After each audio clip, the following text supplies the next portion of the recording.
All right. Grooving along to the theme song there. Here we are. What is it? It's Tuesday.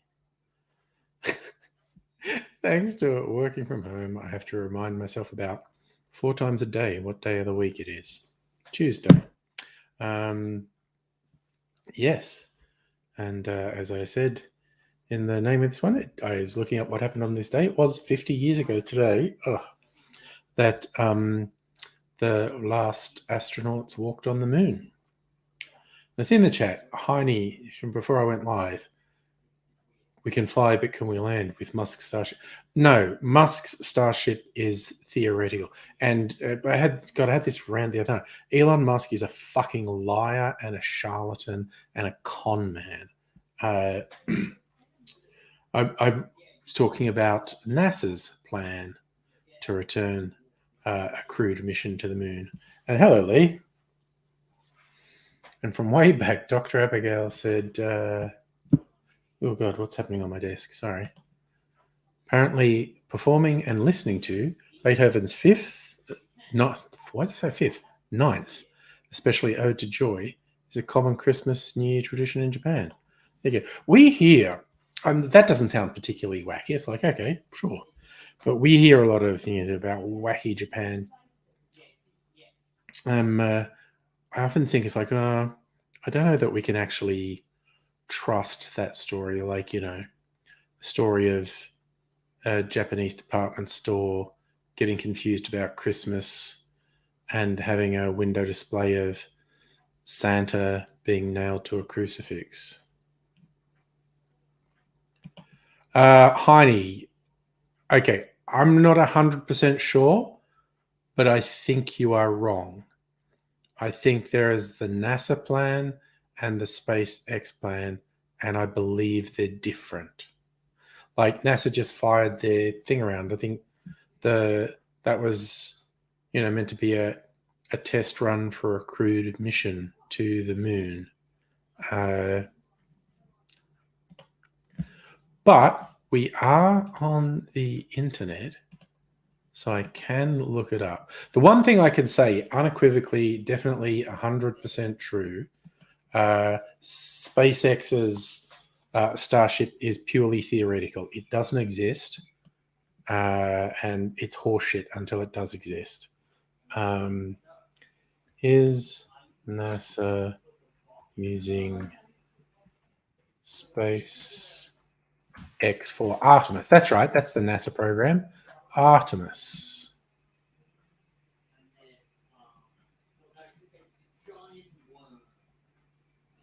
Why doesn't NASA use SpaceX? I need to find a... Will Starship be used? NASA officials have a vested interest in Starship.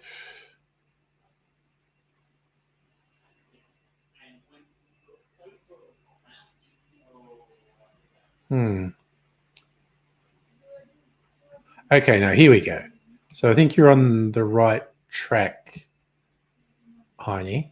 NASA awards SpaceX second contract option for Artemis moon landing. Awarded contract modification to SpaceX to develop Starship to meet long-term human exploration. With this addition, SpaceX will provide second crewed landing demonstration in 2027 as part of NASA's Artemis. With multiple planned landers from SpaceX and future partners, NASA will be better positioned to accomplish missions tomorrow.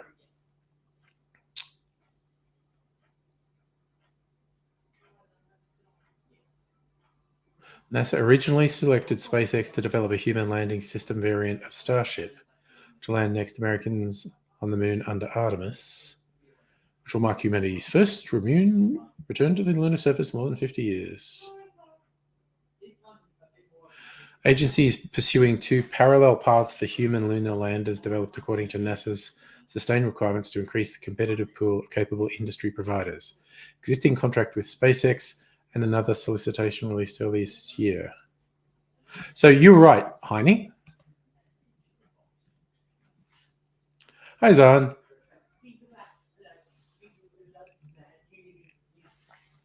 So, Heine, I believe you're right that NASA has a contract with SpaceX to have a modified version of their Starship to be in the Artemis program. But what I said was also right in that SpaceX's Starship is completely theoretical. It doesn't exist. And because Elon Musk has been notorious for repeatedly making claims of technology that proved to be utterly spurious, I will not believe until. But again, okay, SpaceX is not Elon Musk. All the people doing it aren't Elon Musk. They're actual rocket scientists. They have accomplished incredible things. Their successes are fuck all to do with Elon Musk. He's a gross, shameless, egotistical self-promoter. So I won't belittle the fine engineers of SpaceX just because of their association with fuckstick. It's fine. You had one of your Splunk devs get their contract cancels. Used to claim the moon landings were fake. And didn't like trans people. Okay. Oh, Lee, it's your wife's birthday. Happy birthday to Lee's wife. So, honey, you don't have much confidence in Starship. Have Shuttle Aero tiles encasing it. Fall off well, don't fit together. Yeah, I mean, I looked up at Starship recently, and it doesn't exist. It's theoretical. And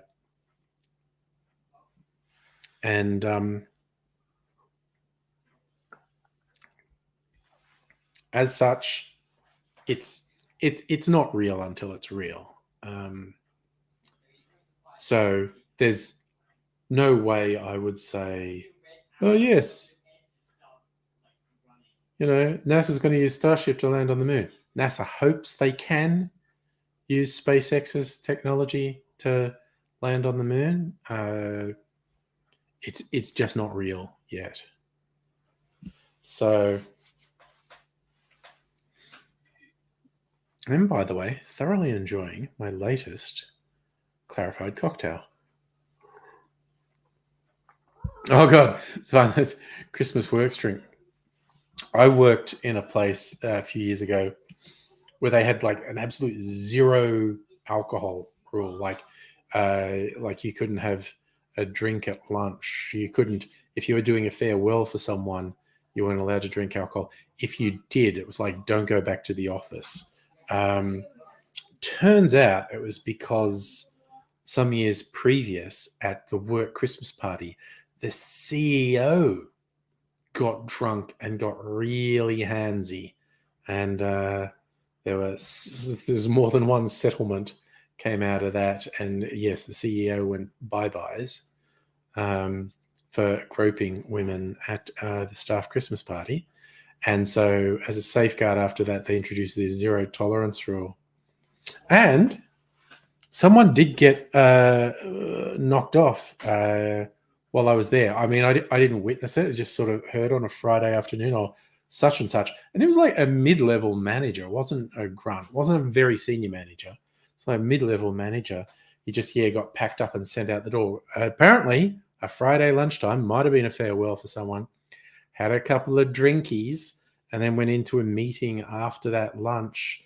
And he was a bit too relaxed and started saying things like, you know what your problem is?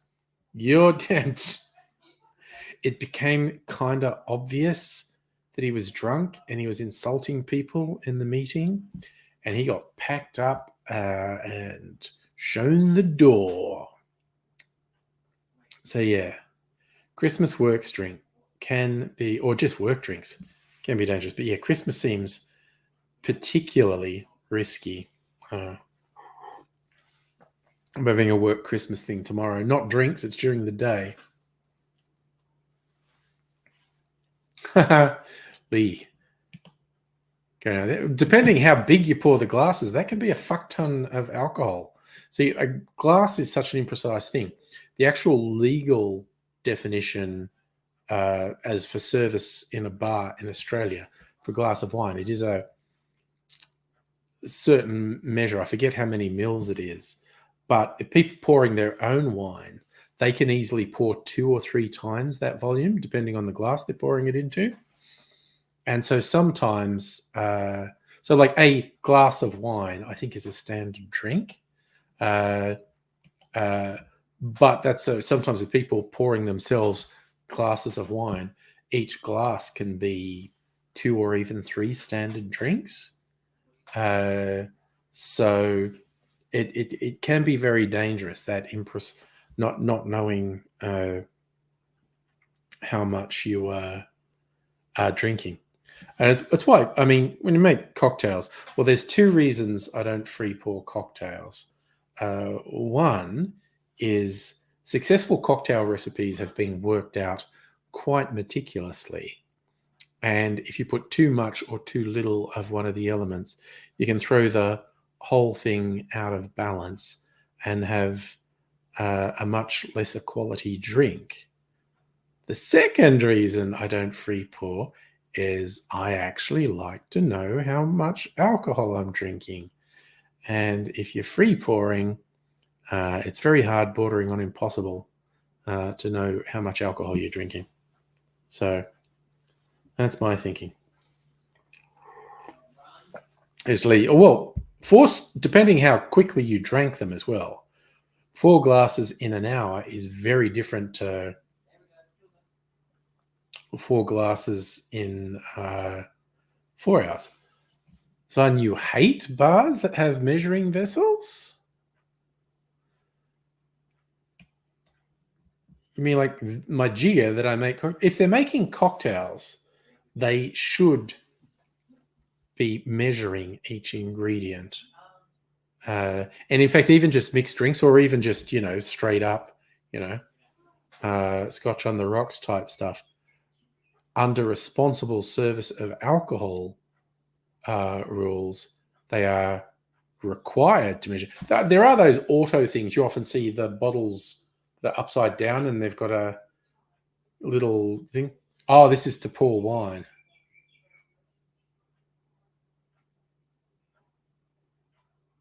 You do get those ones where you're just having like a shot of spirit. They have those dispensers that put out a particular amount. But because when you're making cocktails, you don't necessarily want a whole shot of things. So you need to measure, like I said, for those 2 reasons. To A, have a quality experience. B, be responsible about the amount of alcohol that's being distributed. So, having said that, I don't really know the alcohol content of this. But it's not that high, actually, for a cocktail, because I did how I had been doing it was equal parts whiskey, rum, orange juice, pineapple juice, and milk for the clarifying. But besides the whiskey and the rum, that also has some brandy and some absinthe in it. And I put some sugar syrup in it as well. And it has several high proof spirits in it. And then, I'm diluting it by half. So I don't know. Yes, you can. There can be huge variance in wine, mind you. Depending what you're ordering, variance in spirits as well. As in the spirits that went into this clarified cocktail, they varied between 40% and 65% alcohol. So that's quite a bit of variation.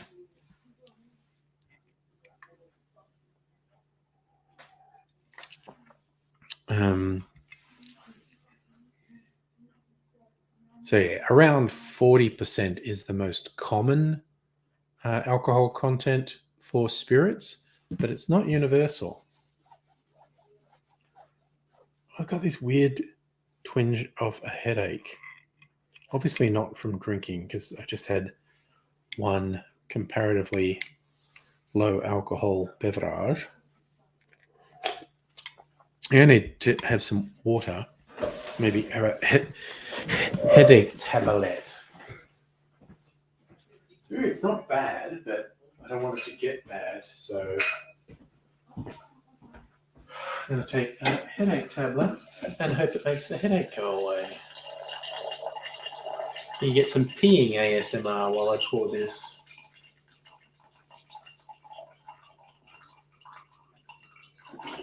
All right.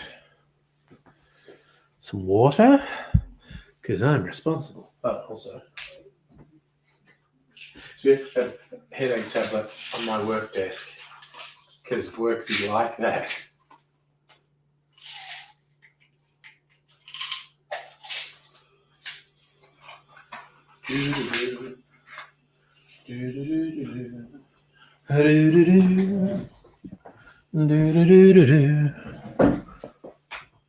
Your cousin suggested you should build nuclear submarines. I have no idea of the boat building capabilities in South Australia. Just remember they kind of fucked up the Collins class submarines.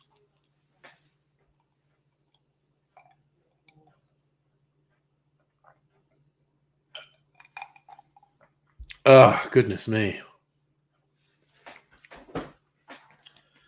Yes, I don't know how difficult it is to build nuclear-powered submarines or warships, for that matter. Seems difficult. Seems like it would be difficult. That is coming from a position of almost complete ignorance on what's involved, I have to admit.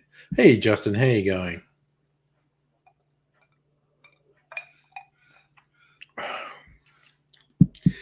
Speaking of my ignorance, I feel sure if Dr. Abigail joins the stream, she'll want to talk about the recent announcement about fusion power, which I was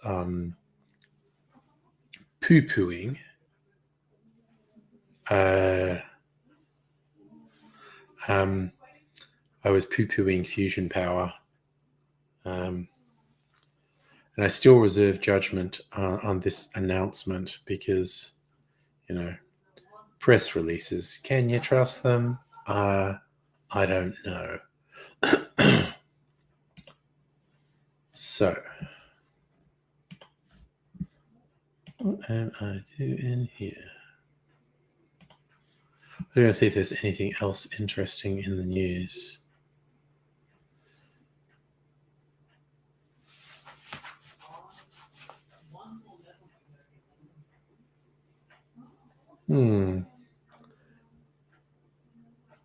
People getting shot, that's not good.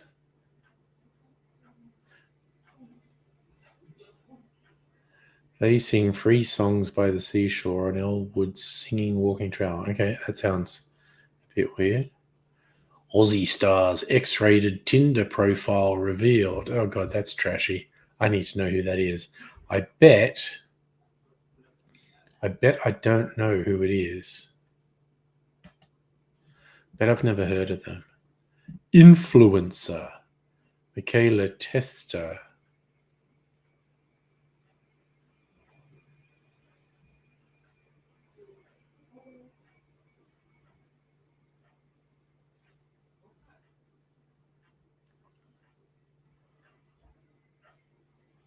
Social media influencer. I'm 5'3", but only like 6 foot guys that have at least 7 inches. Oh, that's brilliant.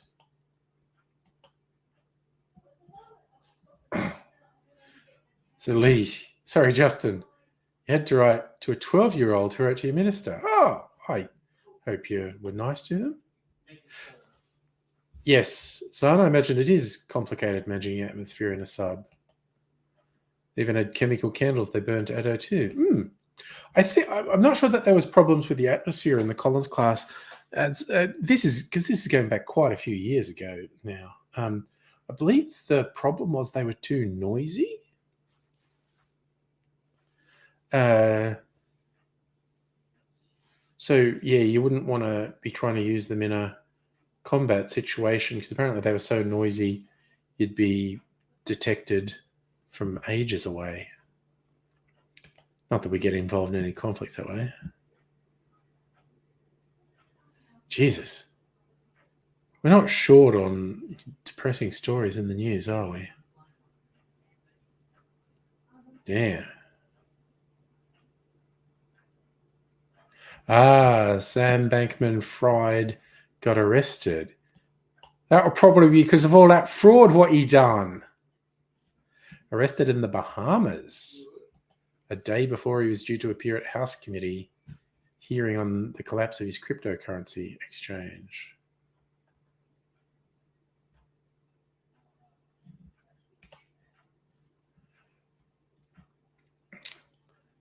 He was arrested on court order Southern District of New York. We expect to move to unseal the indictment in the morning.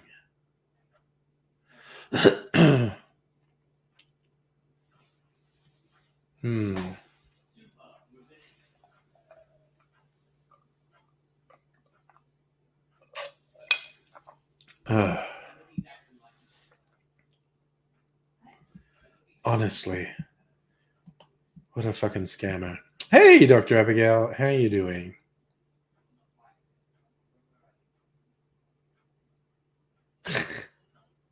Actually, I understand the feeling of wanting to punch someone in the face.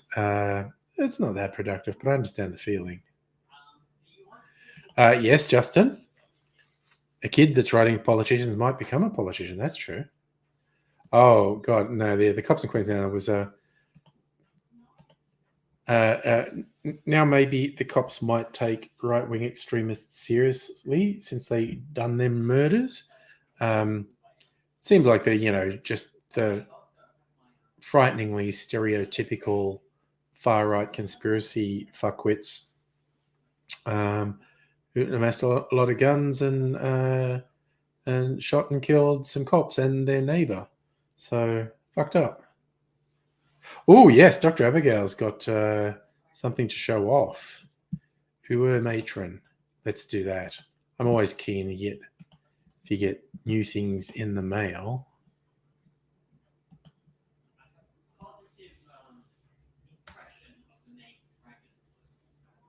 Okay.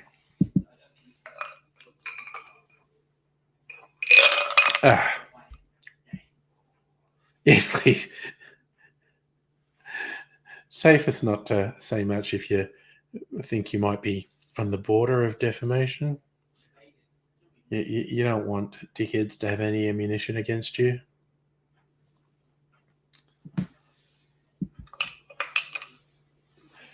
Because I often feel like it's the people who are most guilty of things are the most likely to sue for defamation. Very itchy, tricky finger. Hello, Dr. Abigail. Hello, hello, hello. Hello, hello. You can hear me, yeah? Yes, hear you loud and clear. Cool. I am on day 2 of my Coca-Cola Detoxing. purge detox. Yeah. So limited spoons. Understood. I found this brown water. It helps. It actually helps. I guess psychologically. Yes. Yeah, because you don't get the buzz from it, so it takes away all of Coca-Cola's power, and like it's just like brown water. And now I'm like, well, if this is what Coke is, and it's kind of disassociating, like decoupling that buzzing feeling from Yeah. the taste of Coke, and it's Yeah. actually cool and all. Oh, good. And I'm busy crocheting a gift for my lovely lady friend. It's a mesh Nice. top. Nice colours. Halfway through that, and so yes, I got something in the mail today. Fan's Guide to Neo Sindarin. Yeah, so Language guide. Neo Sindarin is basically a guide to speaking Sindarin, but with references to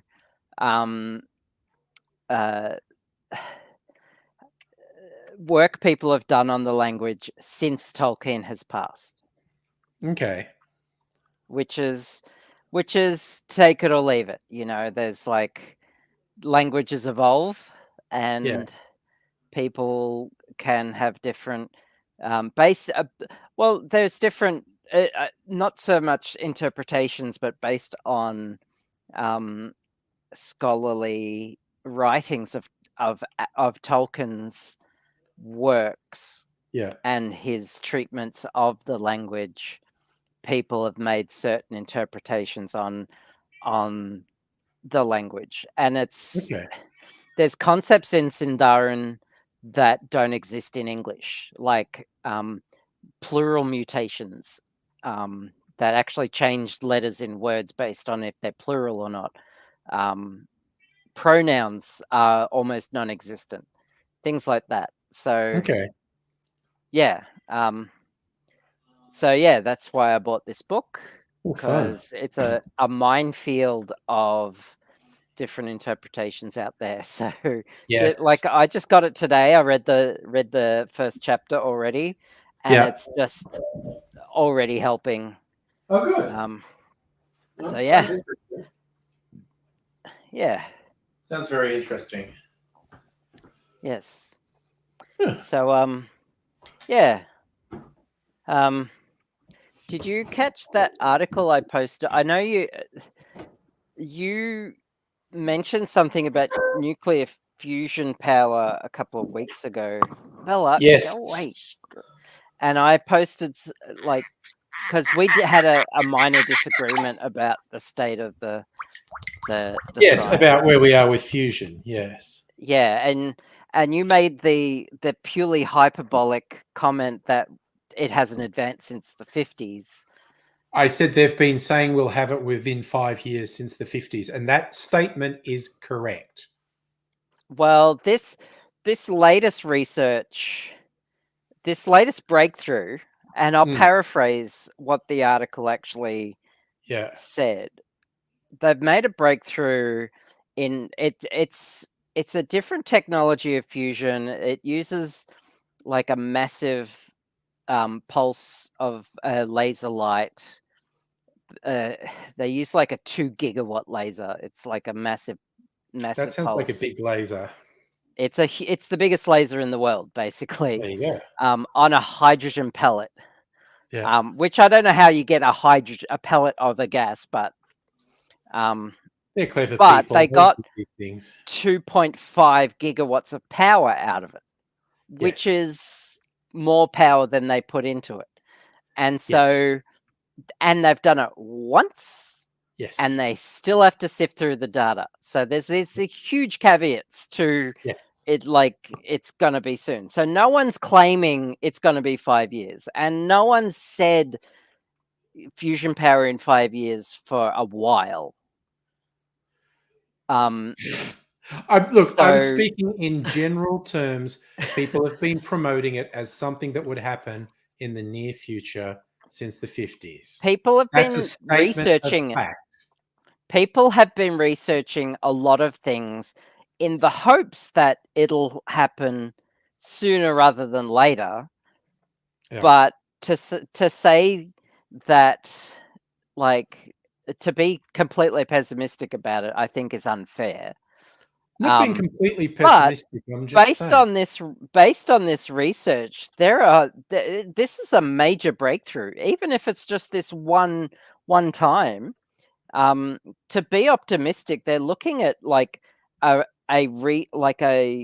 research power plant, not a production power plant, but a building a plant for pure, just to scale it up. Yeah. Not one that'll go into general use by 2030, which is our lifetime. Yeah. Like, hi Lee, by the way.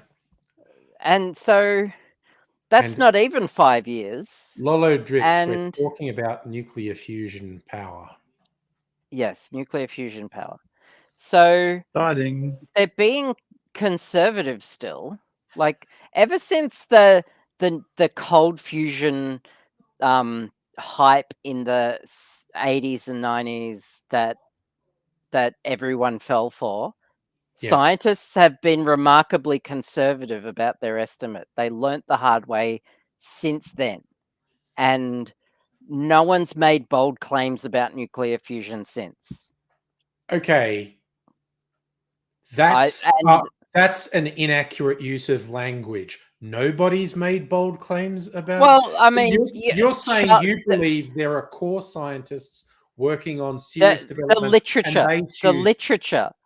The literature, and respectable scientists. I'm sure there have been plenty of Elon Musks out there making bold claims about a lot of things. People in their armchair scientists in their basements making bold claims about fusion power in their left toenail in the next 5 years. Like, yes. I'm sure. To say nobody, of course, but when I say nobody, I mean the literature. Like, scientists, if you want to get funding, you can't use hyped up claims nowadays. The funding is too scarce.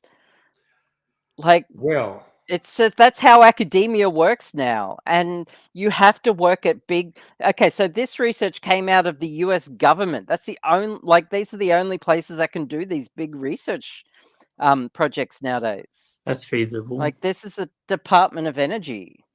Yeah. So and it is, look, there is no two ways about it. It's a major breakthrough. It's producing more power than was put into the reaction.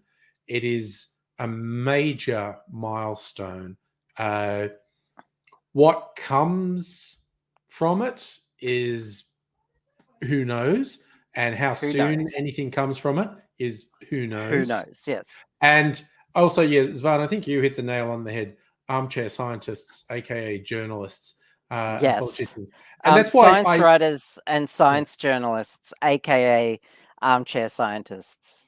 That's why I rankled a bit when you said no one's saying that. I saw 10 articles since that news came out. Yeah, that said, I don't now we're going to read those. Cheap free power. I don't read those, so I guess I'm in my bubble of academia. So in academia, no one's saying that. It's again, when you get to pop sci. When you get to pop sci, yeah, sure, people are saying that. And I don't know anywhere near enough about people who publish or move in serious scientific circles to know if that's accurate, because people in serious scientific circles talk shit all the time. They just fucking do. They publish papers that they assert various things in, and then no one can ever replicate the results they say they got. So there is an alarming accuracy to your statement, unfortunately. Yeah, but it's sad. It saddens me. It breaks my heart that is becoming accurate. Okay. And I wouldn't have said that even 10 years ago, maybe, like, but yeah, it's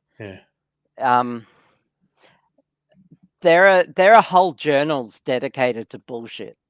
There are just to get your name out and get cited, and it's like people have written entire papers in jargon and BS just to prove how BS academia has, like, some journals are. True. And yet there are some journals that are stalwarts of accuracy and of science. Yeah, absolutely. So we're not doing everything. It's not all tears and tar pits for science. So yeah. There's I was going to say, if you want to get cynical about research and getting published and whatnot, you watch some Sabine Hossenfelder videos where she goes to town on people, particularly in the quantum world, who've just been publishing really outlandish shit because it gets attention, and she's kind of over it. Yeah, you can tell. Yeah, I haven't watched like any of her videos for a while, but I could see her becoming a bit jaded. Yeah. I'm trying to think. There's another channel I discovered relatively recently. Do you watch PBS Space Time? No, I don't. PBS Space Time is really good. Sorry, I just remembered the name of the one I was thinking of. Dr. Fatima. She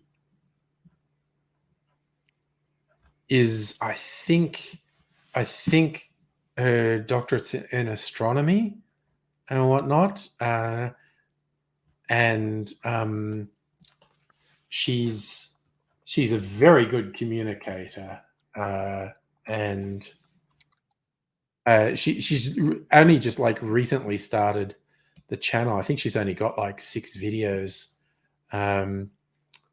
but she attacks the politics of science and academia, as well as science and academia, which is good. And diversity and feminism. Oh, you found her? Well. Yeah, I found her. Yeah, cool. She's really good. Dr. Becky, the astrophysicist, she's been doing a lot of James Webb posts lately, but she's really good too. Yeah. And hello, Kirsten.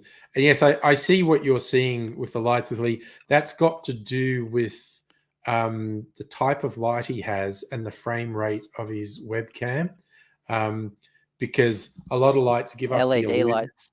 Yeah, LEDs give us the illusion they're a steady light, but they're actually pulsing at a certain amount of times per second. At a frequency. No, nothing to be sorry about, Lee. But you get this with the old CRT monitors and film and video as well, because the CRT is refreshing at a certain rate per second, and sometimes with film or video doing a certain number of frames per second, it gets either in exactly the same sequence as the CRT refresh, so it just looks, or it's out of whack. But either way, yeah, one of my favorites is propeller aircraft and digital cameras. Yes, where you get that trippy, weird double propeller effect because of the scan frequency of the digital camera. Yeah, and the way light's reflecting off the propeller blades, and because digital. So digital cameras have a grid of sensors, and it scans sequentially, like X number of times per millisecond. Yeah, very fast. This very, very fast. But the propellers are spinning so fast that you can get a doubling up, and it looks, like every time you take a panoramic shot of a beach and the dog is moving in the shot, it's kind of the same effect. Yeah. Yes. Yeah, it's well, this cool. house was built in 1962. Yeah, in Lee's case, that's a fluorescent light that's causing that. Again, fluorescent lights flicker at a very, very high rate, and it'll be 50 hertz because they're running on AC power. Yeah, and human eyes don't detect it usually, but the camera will, and then it gets compressed and sent via the compressed video sent through the copper wires to StreamYard, and it comes up as an artifact. Yeah, it's like your old film cameras, still cameras. The shutter opens and closes. So that basically records an image with a burst of light. Not quite, because the shutter does actually move across. And so there is a very slight delay from one side of what's exposed to the other. Almost never enough to be noticeable in a photo. But yeah, as Dr. Abreu was saying, digital cameras scan row by row.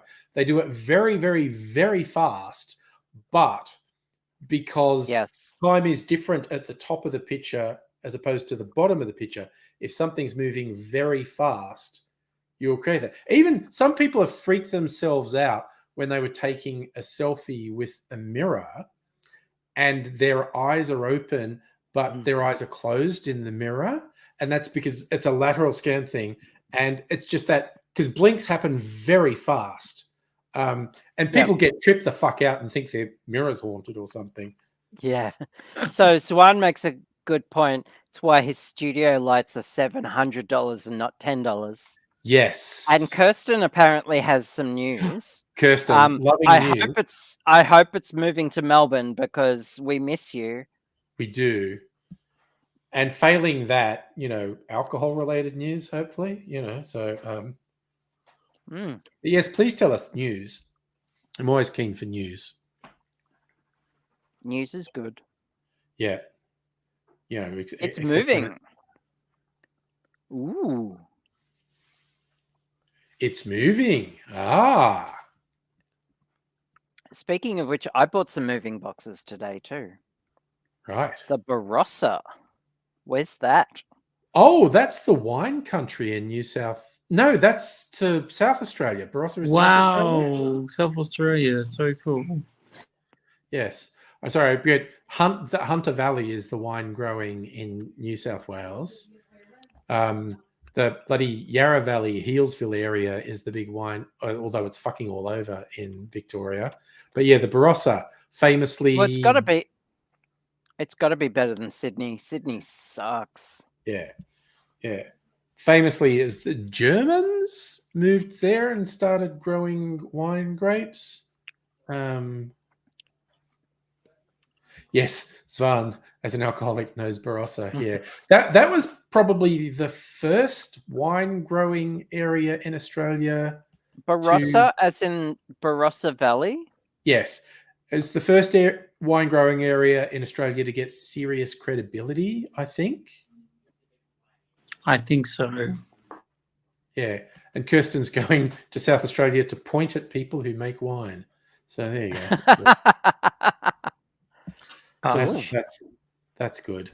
Yeah, but now your wine from all over Australia wins awards all over the world. As I said, Hunter Valley in New South Wales, Yarra Valley, Victoria, areas of Western Australia are like killing it with their wines. And now it's the distillers' turn in Australia to take on the world. I feel like the distillers in Australia were at the point the wine growers were in the 80s, just starting to win major awards around the world. So, Kirsten, your job is to tell them to go faster? Is that a thing that works? To point at winemakers and tell them to go faster. I just love that idea. As I want that to be your literal job title, to just walk around wineries and point at people and go faster. Well, they do have those West End. They had those West End draft ads about making fun of Victorians, and I was sort of like, "What the?" Yeah, it's not spirits. It's wine. Yeah. Like, how are you going to be okay with that, Kirsten? I think there are enough distilleries around the area that if Kirsten ever feels herself going into withdrawal, she could just go and visit one of the distilleries.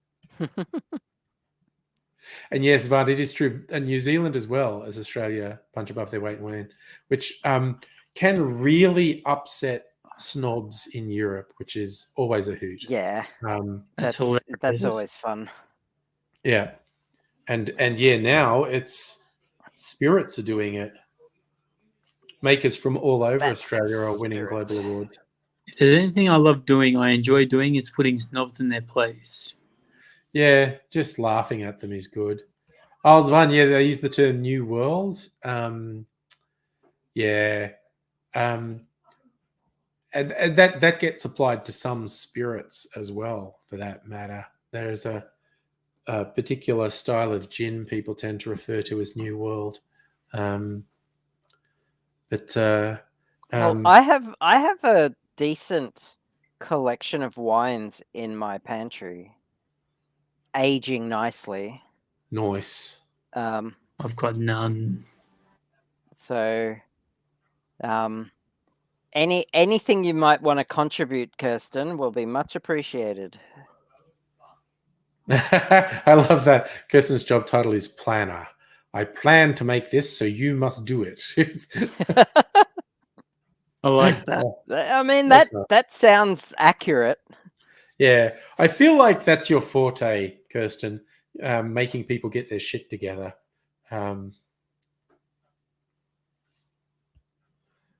Van used to work for Jim Chambers Brothers makes. Oh, Chambers Wine, family business. Okay.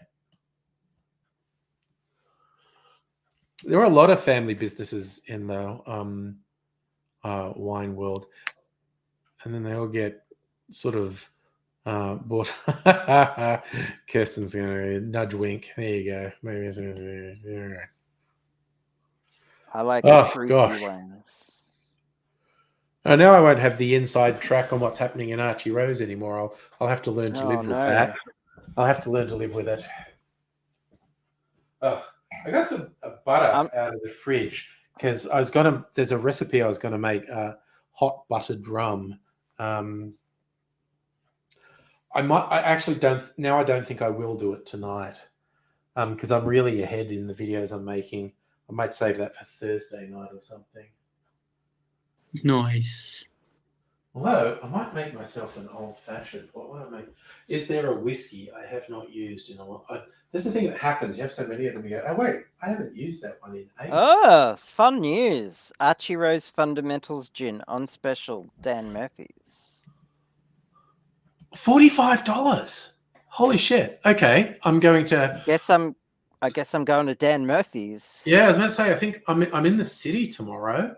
I'm going to have to go and check it out. I've not been in years. Sorry, what was that, Lee?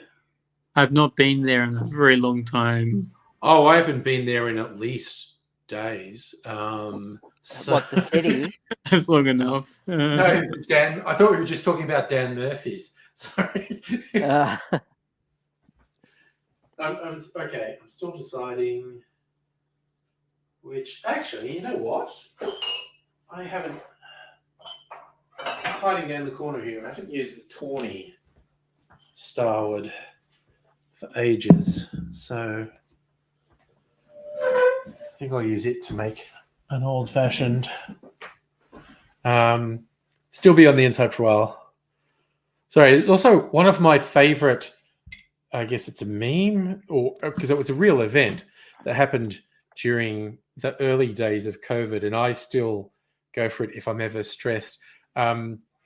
As very early days when we were first realizing like COVID was hella fucking serious, and some guy, it was an older doctor, one of the, he's in the AMA or something, and he'd been doing public appearances, and I think the stress was getting to him. And there's a tweet from his account was just Dan Murphy's Dan Murphy's opening hours.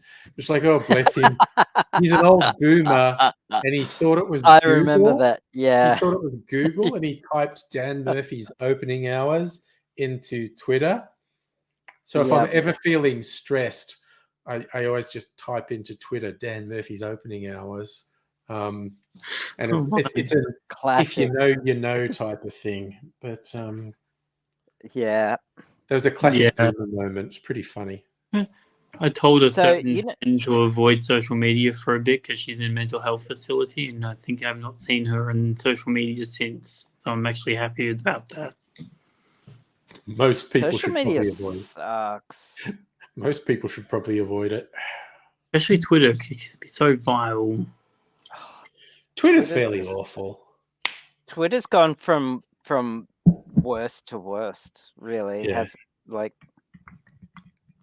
it's kind of funny watching just how embarrassing and desperate Elon Musk is. He's a player of games, as his ex-fiancée Grimes says. Oh, he's a fucking tool. Saying player of games makes him sound too cool. He's sad and desperate. He's desperate for attention, and so he's pandering to the worst people in the world because they'll tell him he's cool. It's really prima donna much, eh? Sorry, what? He's definitely a prima donna. He's just a sad person.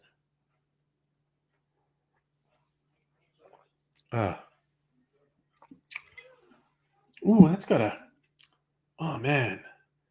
bit of kick. Okay, so I've had this for a while. I don't remember when I got this. I don't know, a year ago.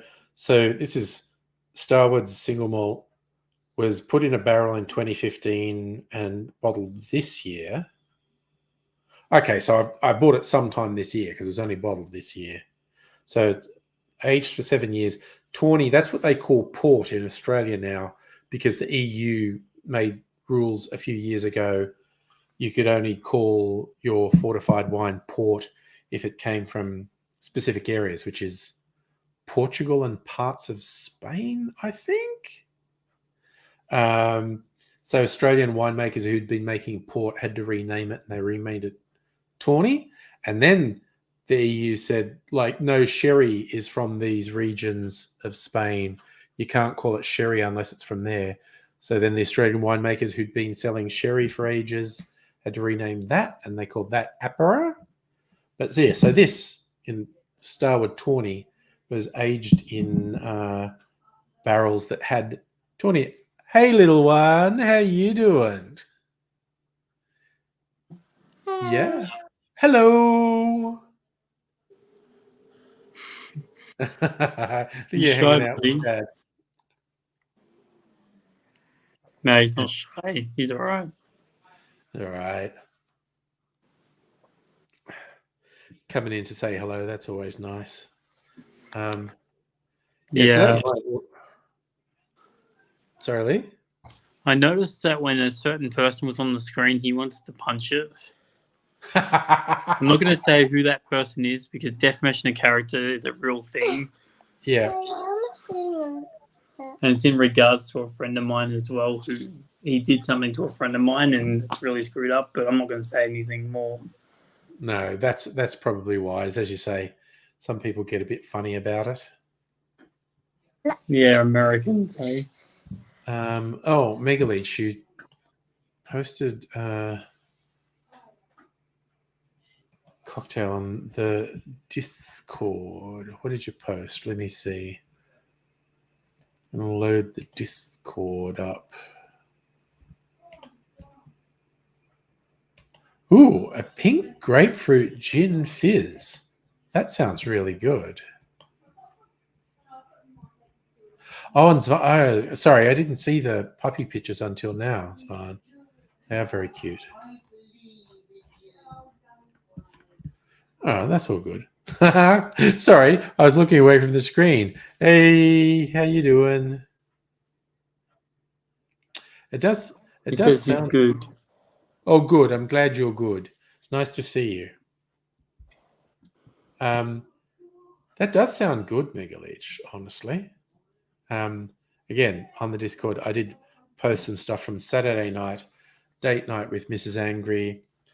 I didn't post the food. I should have posted pictures of the food because the food, besides being super yummy, was also pretty photogenic. I only posted pictures of the drinks, which were quite photogenic. Also, it all tasted good. It was very, very good. So, yeah, nice. I asked me earlier, is that Uncle Angry? I'm like, yep.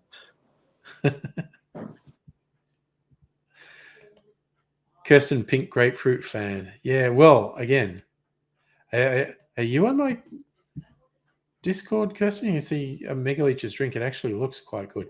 Oh, and here comes Kitty.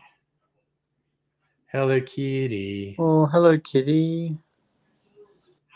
Oh, my 2 cats want to come out because they're too shy. And they've got a whole thing for world domination, and they just don't want anyone to know about it, but they're cats, so what do you expect? Yeah, that's what cats do. And when they meow, they say, come here, slave, feed me. Well, yeah. It sounds like one of the cats that we've got, Blaze, sounds like he's going, Mom, Mom, when he meows. I think I mentioned on a previous stream, Mimsy made this noise the other day, which is a noise I'd never heard her say, which sounded like a baby in the next room. It was just, oh, and I just freaked just for a second. I just like, what was that? But I think that's funny. I was just thinking of big babies because lots of magpies in our area, and they're all friendly because people feed them and whatnot, so we don't really get swooped. But it's at the end of the breeding season, so the chicks from this season, the parents are trying to get them used to the world. And the thing is, they're almost the same size as the adults. The adults are trying to introduce them to the world, and you can see them, and they haven't learned how to make the nice magpie noises, and they just make this squeaky noise. They're just wah wah wah, and the parents feed them something to keep them quiet. And I just feel like the parents are going, please don't stare at my abnormally large baby. Nibbles, oh, salmon nibbles, and it's got a picture of like the same breed of cat. Yeah, on the cover. Speaking of salmon nibbles, there's Pat. How you going? How you doing, mate? Hello, good. Get back to my good crochet. Been raining much in your world, man? Yes. Yeah, lots. Rained heaps here. Then went sunny all of a sudden. I'm going to see my doctor today. What did the doctor say to you, mate? Doctor said more walk, more, no. You can eat meat, eat the other ones, and no juice and no cocktail or that. Oh, you clearly eat different things. You have to eat more apples. Yes. That way you won't have to see a doctor. Oh yes, eat an apple a day. That'll keep the doctor away. Yeah, I was told that I had too much urine in my blood, so I had to eat less bread. And more walk. Oh yeah, I try to walk too, like with Mrs. Angry. Try to have a walk. That's where I see all the magpie families and their absurdly large babies who are almost as large. And I always think that the parents, because you'll see groups of 3, there's a male, female, and a juvenile, and the juvenile is almost as big as its parents. And I feel like the parents are trying to make excuses like, I know our ridiculously large baby looks like it should be looking after itself, but trust me, it's still a baby. Okay, so Swan, the trick is you have to throw the apples at the doctor. Hello. He's saying goodbye because we're going because my battery's almost going flat. Sleepy time. Goodbye. The battery's going flat. All right. Thanks for coming in and saying hello to us. Did you just say peace and love? Oh, my 3-year-old saying peace and love. That's an excellent Peace and song. long life, little one. Really? Peace and love. Oh, what a cutie. What a cutie that was. Also, Captain, the gin's 55, vodka's 45. I'm going to pay a visit to Dan's tomorrow, and if it's there, I'm going to be. I have to admit, I am looking forward to the fundamental whiskey coming out next year. I'm very interested to see what that tastes like. Because if that's a competitive price with, So which Dan's are you going to? Oh, the one in the QV. No.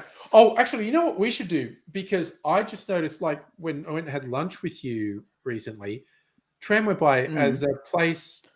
It's actually my cousin owns the business that does the food in this pub, and I'll send you a link and see if it sounds interesting to you, because it's only an additional tram stop down the road. And so,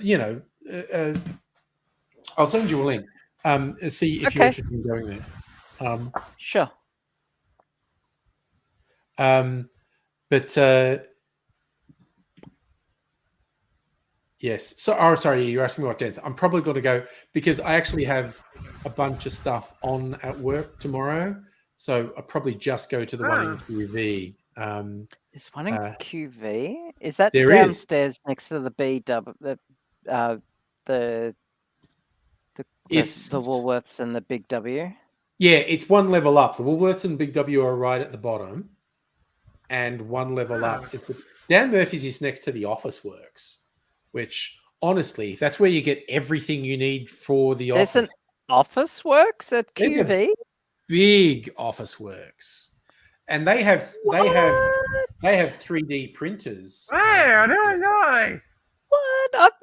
Okay. I go to QV all the time because my counselor's there. Yeah, there's one entrance. It's sort of like in the back corner of QV. There's an entrance on. What do you call it? What street is that? Is it Exhibition Street or is it? There's Lonsdale Street, Swanson Street, Russell. It could be Russell Street. Is it Russell on the other side? It is Russell Street. Yes. Yeah. There's an entrance to the Office Works on Russell Street, and it's sort of like in that back corner of QV. So yeah. Oh, holy shit! It's a really big one. So I just think, like, damn, Big Office Work and Big Dan's. It's everything you need for the office right there. You get your stationery, your electronics, and just, that little drink you might need to make it through another boring meeting. Yeah.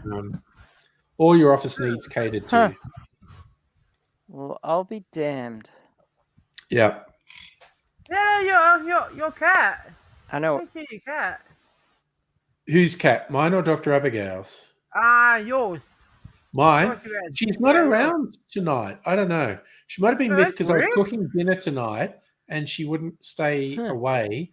And so I kind of locked her in the laundry, and she might be taking that. She might be taking that personally. But it was either that or. Gotta hide. Sorry, Kirsten. Okay, I've still never been to Whiskey and Almond. Is Whiskey Almond just there in Russell Street? Is it? Again, so many bars in the Melbourne CBD and immediate surrounds, and I've only been to a tiny number of them. I saw some. I swear to God, I saw something advertised. One of the Melbourne bars. I think it was on Facebook, and Henry from OCAR was going to be there on Wednesday night. And I was thinking, I'm going to be in the city on Wednesday. Maybe I'll stay and go to that. I'm pretty sure Spartacus Lounge is also around there for all your gay male cruising action. Okay, well, that's good to know as well. That sounds very, sounds very leather oriented. I'm not allowed in there. No, Being all no. ladylike and all. Being a lady. Being all feminine and female. Yeah. Oh well. Yeah. I'll go down to bonfire this Saturday. What did you get yesterday? No, this Saturday I'll go see bonfire. Oh, you're having a bonfire on Saturday? Yeah, it's on this Saturday. It's on. Is that your way of saying you're going to set fire to someone's house on Saturday? No. Is this That's like what when I you, heard? Yeah. That way. This is like when you told us you were going to murder someone. It was like, man. look in the paper on Monday. So they'll be that's how dead. you dispose of the body. Yeah. Through a bonfire. After he I does one of his that. hits, after Pat does Yep. one of his hits, he there's a big bonfire and no one ever finds the body. Yep. Oh, No, it makes sense. yeah, man. Just ashes. Perfect crime. Perfect crime. Oh, I don't yeah. know what- Hats and Tats. Next time you're in Melbourne, Kirsten, we have to go to Hats and Tats because I still haven't been to Hats and Tats. So, Congrats on the move, by the way. yeah, that sounds like it's It sounds like you, going to be a good thing Yeah. for you.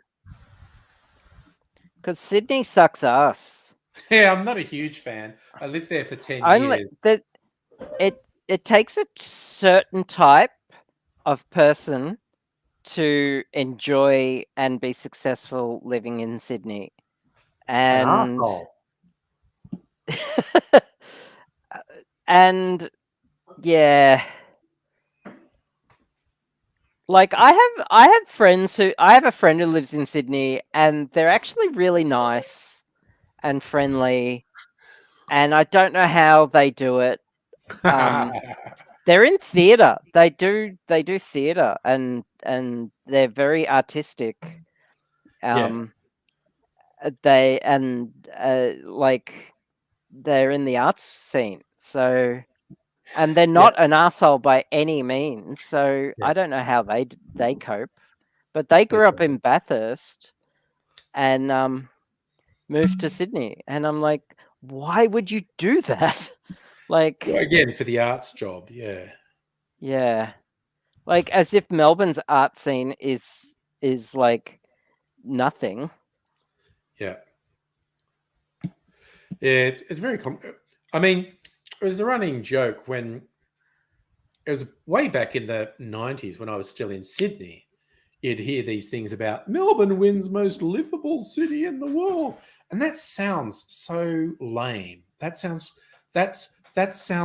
desperate and pathetic. Most livable. What does that even mean? Then after living in Sydney for 10 years, moved to Melbourne, and after like a year, that's what it means. Yeah. Oh, I actually enjoy living here is what it means. Yeah. It's like it's actually chill. It's chill, and people are nice, and it's like downright friendly at times. Yeah, it's no, it is just literally easier to live in Melbourne. And it's more rewarding to live here too, I think. Like I said, Sydney 10 years. I've been in Melbourne 20 years. Never had the faintest echo of a desire to go back to Sydney. I mean, I've visited a couple of times, but in terms of moving, not even the shadow of an echo of a feeling of I should go back to Sydney. Just no. It's yeah. So that's it. But yeah, it works for some people. Oh, nice. Kirsten might be able to travel to Melbourne for work. So a high-low whiskey experience will be had. Oh, that's cool. Yeah. Cool. Azvan, when I was in Get some orgies organized. Yeah. I lived around Newtown. I was like the border between Newtown and Redfern, basically. And I also lived a bit further west some of the time too. I did like Newtown. I really like Newtown as a destination.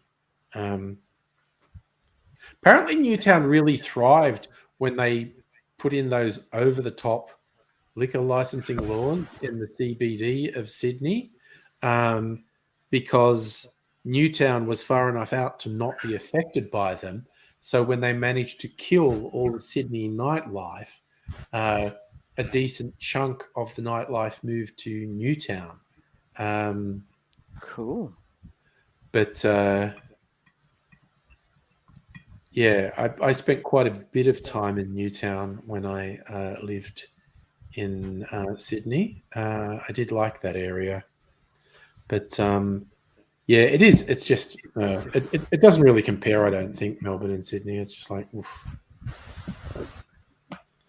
It's a whole thing. But yeah, I did not enjoy staying there at all. I was only there for like a week and a half, and I couldn't stand it. Got a bit stressful, or it was just so like standoffish, and people were just like no one, everyone pretended that no one else existed.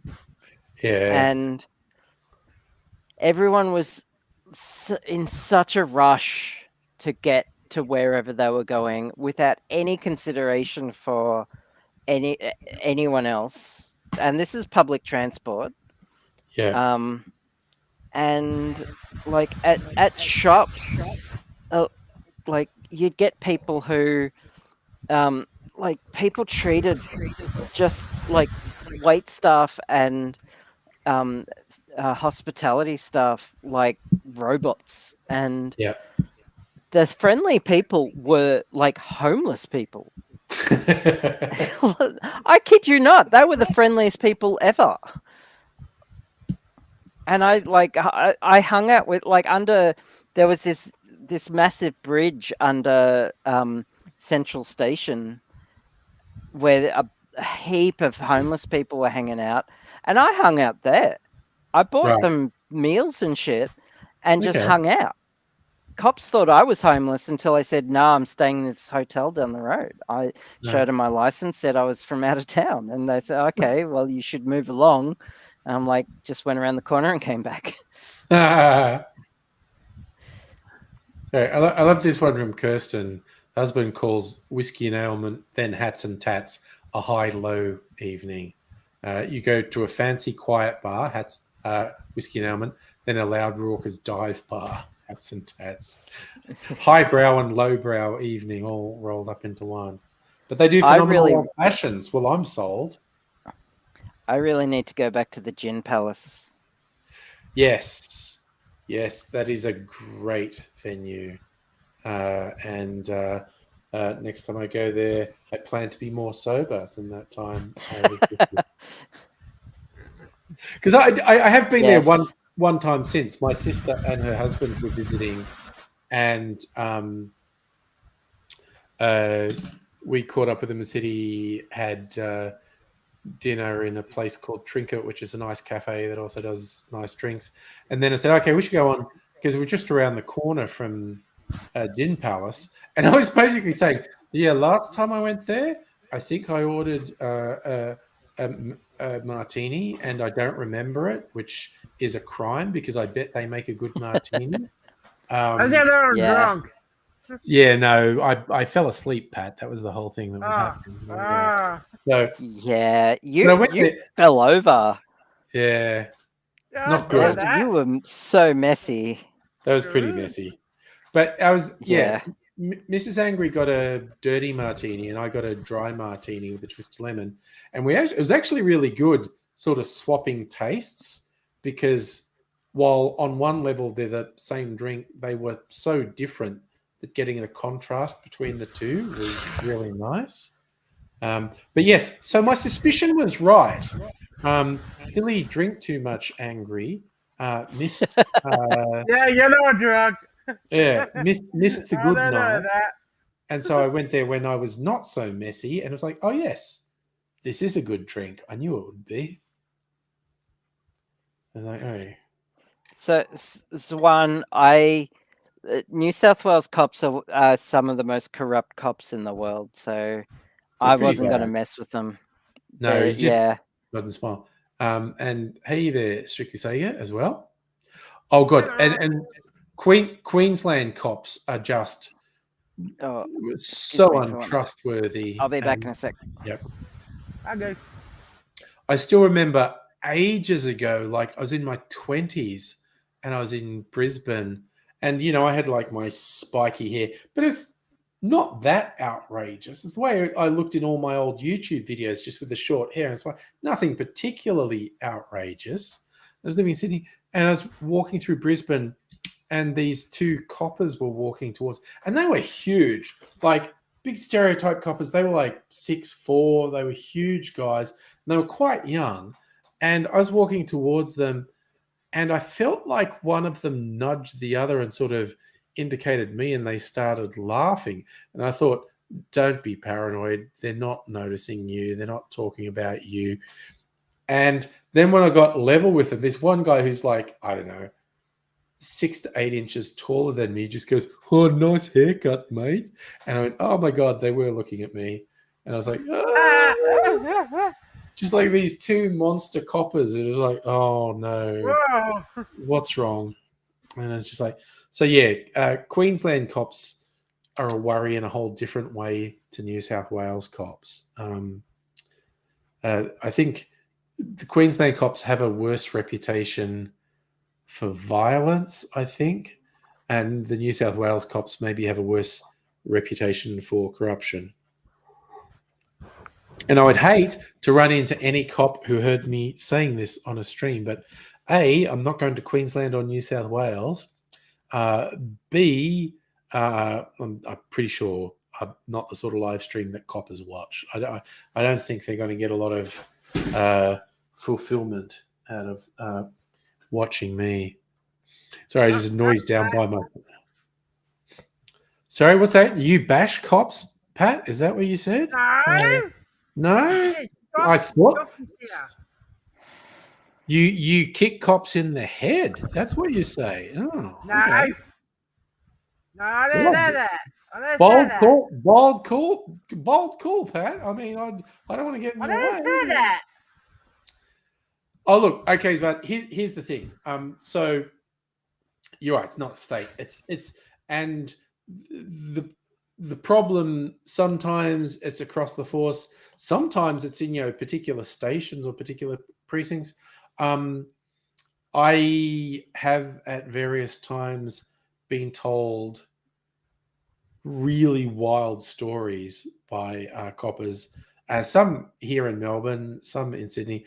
I mean, probably the saddest one I heard in Sydney is a young guy who was very idealistic and thought, the police are the protectors of the public and whatnot. And the station he was in, which was on the northern beaches in Sydney, they were all so corrupt and taking money from drug dealers and whatnot. And he didn't want to do it. And he was, I'm not going to be a snitch. I'm not going to tell on anyone, but I'm not going to be part of what you're doing. And they said, well, you have to be. And he goes, no, I'm not. I'll never turn on anyone, but I'm not going to take money. And they were always pressuring him. And then one day he showed up for work. He thought they were leaving him alone. And he opened his locker, and there was a bag of white powder in his locker with a note on it said, this is your cut from the latest bust. And the bag had a tear in it, which meant little clouds of the white powder, which was cocaine, was all through his locker. And it was very clear, like, you're going to be quiet and take this, because this has basically put cocaine all through your locker. And if you spoke out against any of us, we'd report you to internal affairs. And if they did a drug swab on your locker, it would return positive for cocaine. And so he quit. He realized what they were doing, and he realized there was no way out, and he just quit. So yeah, it's fine. The Templestowe cops are not your favorite. Strictly Sega. Okay, the lockdowns in Melbourne, there were clearly a lot of examples of cops really enjoying having extra powers. It was really obvious. And that's the thing I say about like Dan Andrews, our premier. In my opinion, he passes the very low bar of being probably the best political leader in Australia.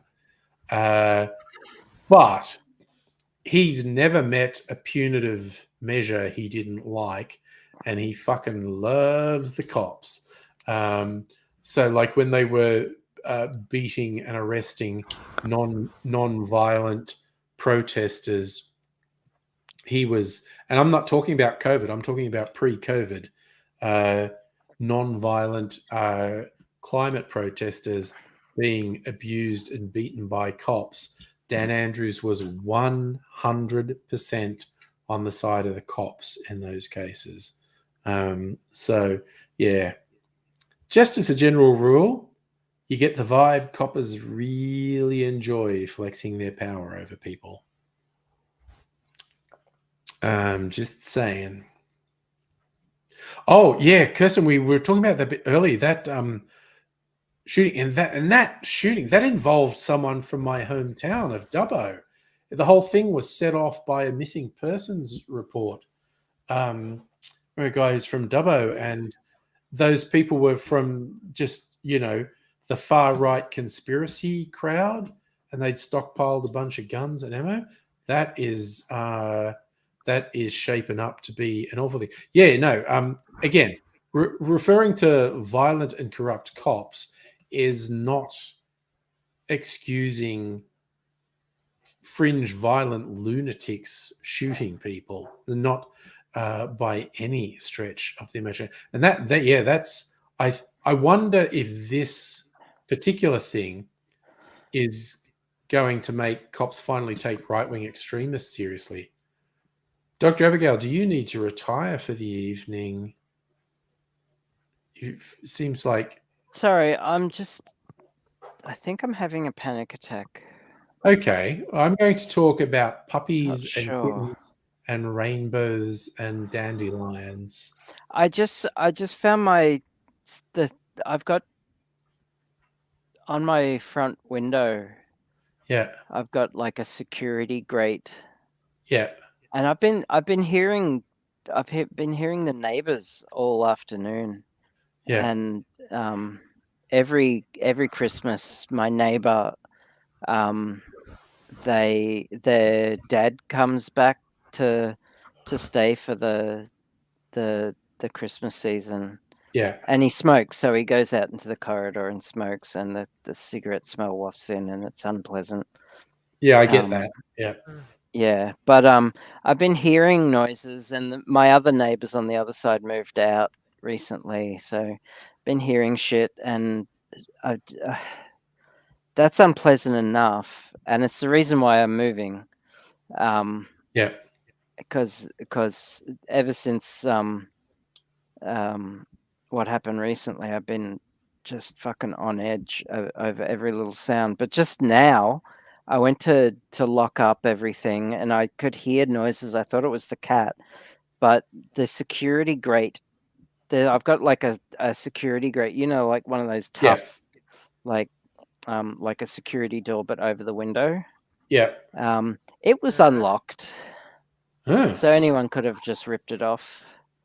And the window lock wouldn't lock properly. I had to like kind of really force it down and to lock it, as if it had been forced. And now I'm just freaking the fuck out. And I've locked everything, so everything's fine. It's just I'm just really freaked out now, and so I've taken some anti-anxiety meds, and I'm just like, I haven't had a panic attack for a while. And by a while, I mean a few days / this week. Yeah. And it's unpleasant. Yeah, I completely understand. So I think I have to go. I think I should go. Yeah, you should think that's go and wise, look after and- yourself. So take it easy, and I'll talk to you soon, and we'll do tech support soon. Yes, that's another thing. Very cool. All right. Okay. Bye. Bye. So Zvan, you're training your boss to understand panic attacks. Yeah. Yeah, you got a doctor, all right? Hasriki Sega. No, I am not. I've been to cinemas like once in the last 2 years, and that's because COVID. I don't want to be in a place with recirculated air and lots of other people for a couple of hours. So no, Avatar 2 is not going to tempt me to go to cinemas. I'm going to watch stuff at home. Look at this Suki cat who's just going like, scratch my chin, scratch my chin. That's good. Yeah. And I can say, Pat's like this too. I've been around him. You scratch Pat under the chin and he's your best mate. It's No, you know the ears. You know work. behind the ears. Okay, I got to scratch Pat yeah, behind the yeah, ears and he'll be your mate. that's Yeah, fine. okay. All right, that's the thing. Oh, she's going to jump on my lap now. There she goes. But yeah, she just wanted to come up and get some attention, obviously. Silly cat.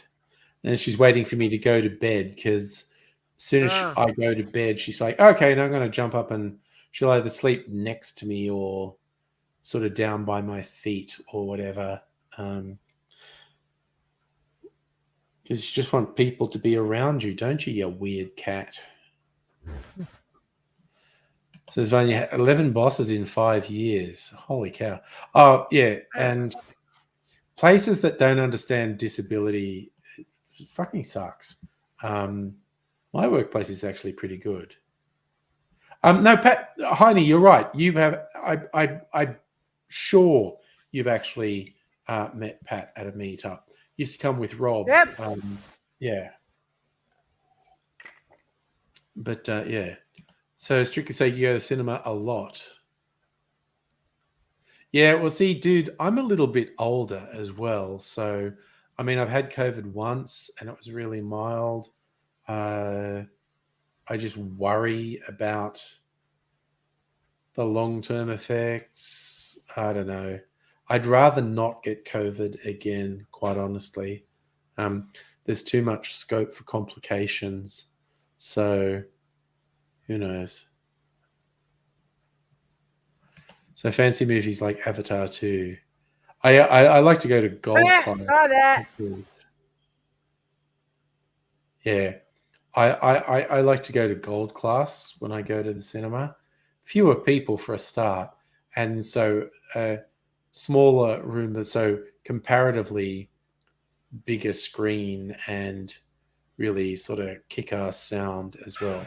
Comfy chairs. Plus I do also like the food they do at Gold Class.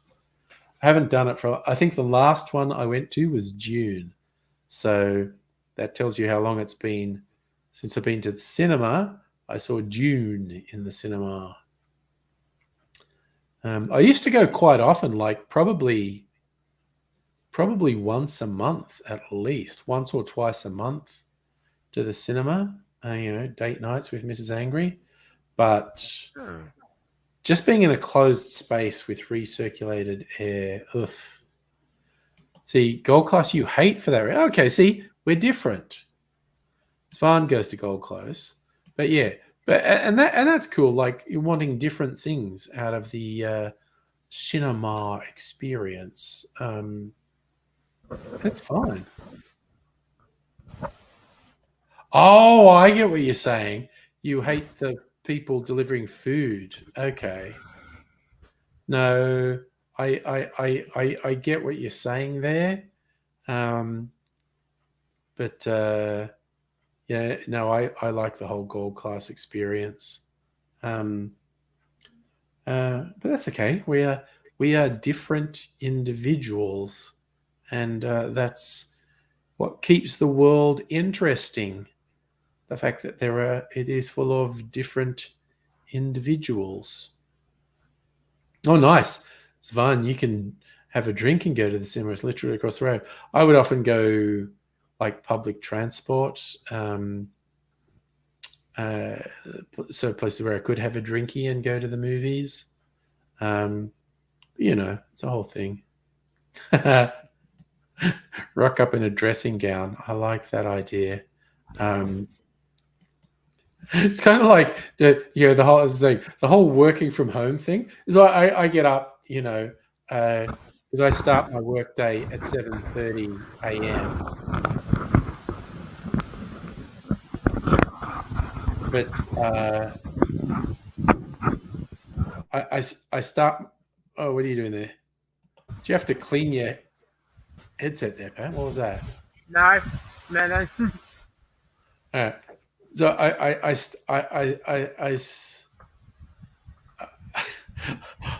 start my work day at 7:30, and that's when my alarm goes off at 7, which gives me enough time to sort of stretch a bit, and then I don't even have a shower. I'll just fucking get up, wake up, and I put on my PJs or a dressing gown, mess about in the house a couple of things, and then log on for work. And then I'll work for a while, and then I'll be like mid-morning, and I'll go, oh, I should have a shower and get dressed. So I'll go off and have a quick shower and get dressed, and then go back to work. But it's kind of funny. Like sometimes some people have a meeting, and you're having an online meeting, and I won't have a camera on, and they're like, "Oh, you haven't got a camera on," and I went, "Oh, yeah, it's not set up. I'm not in my pajamas. That's not what's happening." So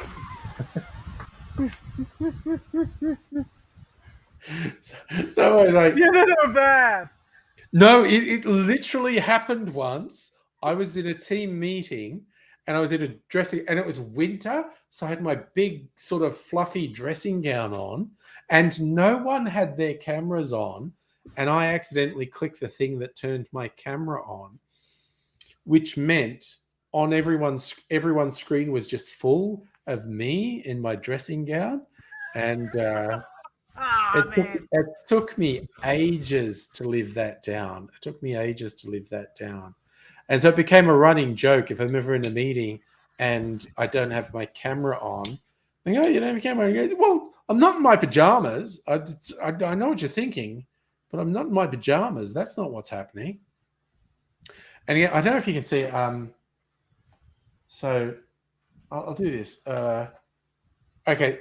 See, that's where I work. And you see there's a white shirt on the top of the chair. Just in case I'm in a meeting and I haven't got dressed yet, and someone goes, oh, I want everyone to turn their cameras on. I'll go, just a sec, and I'll quickly put a shirt on. So I have that shirt on the back of my chair just in case I haven't gotten dressed, and someone says, oh, we should turn their cameras on. I go, oh, yeah, just a sec. And I throw my dressing gown off and put a shirt on. And go, here I am. I'm ready. Sometimes it's like people go, everyone should turn their cameras on, and I've been in my PJs, and it's just like, I don't want to turn my camera on. So I keep a shirt there now. So it's sorry, it's Strictly Sarah. I was laughing at this. When people in gold class get food, so if you've got tomato sauce, look, I get what you're saying. But again, but really crowded cinemas, people are loud and talk and do shit. I don't know. I like old. I 100% get where you're coming from, but I still like old class. What are we doing, Mimsy? Sorry, Mimsy's just off. You can see I'm over here. I'm patting her. Mimsy's just off camera. She's such a funny cat. She's so weird. I mean, she's weird in one way, but she's normal compared to Shadow, who you never see on the stream. Shadow is such a weirdo. I've never made I got this as a present recently, the Nomad Cocktail book, and I haven't made anything from it yet. I need to sit down and read this book. They seem very, very complicated. So many of their cocktails have like 8 ingredients. I was like, so this one, cocktail number 1, yuzu juice, absinthe, lemon juice, pineapple juice, honey syrup, Saint-Germain, Blanc vermouth, and 3 ounces of vodka. Who the fuck puts 3 ounces of vodka? That's deranged. That's 1, 2, 3, 4, 5, 8 ounces. That's got to be to serve multiple people. In a cocktail tin, combine the ingredients. Fill a rooster cup with crushed ice. Add ice cube to the cocktail tin. Cover. Whip vigorously. Strain the cocktail in the rooster cup. That's 8 ounces. That's unhinged. That's cocktail 2. That's so weird. Yuzu juice, tarragon leaves, brown butter falernum, lemon juice, Tellich berry black pepper syrup, pear brandy, Blanc vermouth, 2 ounces of... Oh, no, this is ridiculous. Not the word. Cocktail number 3, yuzu, cinnamon syrup, lime juice, Amontillado sherry, 2 ounces of corn syrup? 2 ounces of syrup? That's ridiculous. I think these people might be off their trolley. I think they're madmen. So, okay, 227. Wait, what is corn syrup? Page 227. There are weird noises in your end, Pat. Mate, not Corn nothing. syrup. Corn, sugar, and hot water. In a high-speed blender, blitz the corn to powder. Stir the sugar. Add the hot water. Let steep for 15 minutes and then strain. Corn syrup. That's weird. That is weird. All right. A diplomat. Grapefruit bitters. Maraschino liqueur. Vermouth. Vermouth. Oh, that's an interesting one. That is really interesting. Don't give up the shit. Fernet Branca, Grand Marnier, vermouth, and gin. Demerara dry float. Again. Oh, this is a punch. Okay. Rum, maraschino liqueur, passion fruit syrup, lime juice, rum, mint, lime. I know these books are very weird. I'm going to. Hey, Safa, how you doing, man? El Tigre, an egg. What is this? A flip? Molly bitters, cane syrup, cinnamon syrup, lemon juice, aquavit, tequila, and club soda. That's a pretty... Oh, Pat disappeared. So I just realized I'm at an angle rather than in the middle. I did that because Mimsy was there. En maison. Bitters, verjuice, maple syrup, whiskey, Amontillado sherry, and more whiskey, and sea salt. 5 families frank. Maraschino liqueur, Amaro, Moramaro, and rye whiskey. I'm going to have to sit down and read this book because this is weird. A jitney. Dashes of absinthe. Coffee-infused vermouth. Blanc vermouth. Campari. I'm not going to make that. Coffee and vermouth? Honestly. A koala pear. Oh, Tom Collins with eucalyptus. It's lemon juice, Coca Americano, eucalyptus bay leaf syrup, pear brandy, gin, club soda. Lucida Avenue, simple syrup, green chartreuse, lemon juice, mezcal, jalapeno infused tequila. So I'm just randomly going on these things. Block Party, vanilla syrup, passion fruit syrup, vodka, yellow chartreuse, red pepper juice, lime juice, sherry. I don't know. I'm very dubious about a lot of these cocktails, quite honestly. Oh, wait, Pat came back. You disappeared. You came back. Yeah, fix my one. Oh, you're fixing your microphone. Fair enough. Yeah. So, Suki Sega, shortwave laserdisc collectors call laserdiscs. Like elderly, bunch of old people play movies like Taxi Driver. Oh, elderly, home for the elderly. Actually, there's terrible noises from your microphone still, Pat. What's in the banana stand? There's always money in the banana stand. Chocolate bitters, saline, pineapple gum, brown butter falernum. Thinking of doing that. Rum, Oloroso sherry. Oh, sorry, this book is just very confusing to me. And all on. Oh, I get it's home for the elderly. Sorry, I get it now. I get it.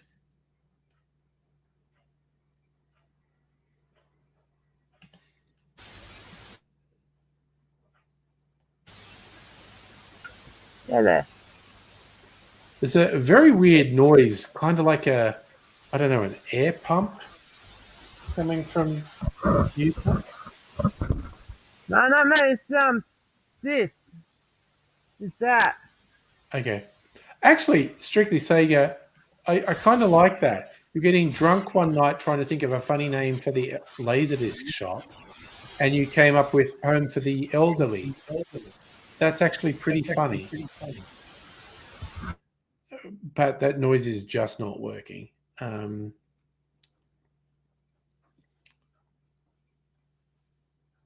know. I actually think for better, Home for the Elderly, instead of LD, Laserdisc, is pretty funny. So what are you doing, Mimsy? Sorry, I feel like where I've got these cocktail books sitting there is bothering Mimsy.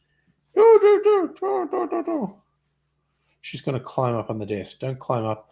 Don't climb up on the laptop. Don't climb up on the laptop. Yeah, Safra, it does kind of sound like there's like. No, mate. Yeah, I don't know what it is. Your microphone's a bit funny, but we'll survive. We'll soldier on. Yeah.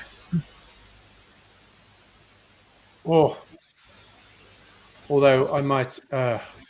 I've got to get up early and go into the office tomorrow, so I might. Oh, so I got to look. Fortunately, I had a drink here. It was water and there was ice, and it's melted, so small water. So I drink a little bit of water before bedtime because I'm responsible. I drink a bit of water.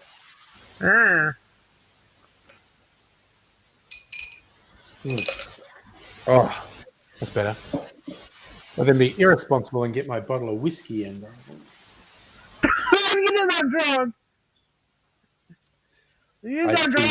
I cheated. I never took the stopper out.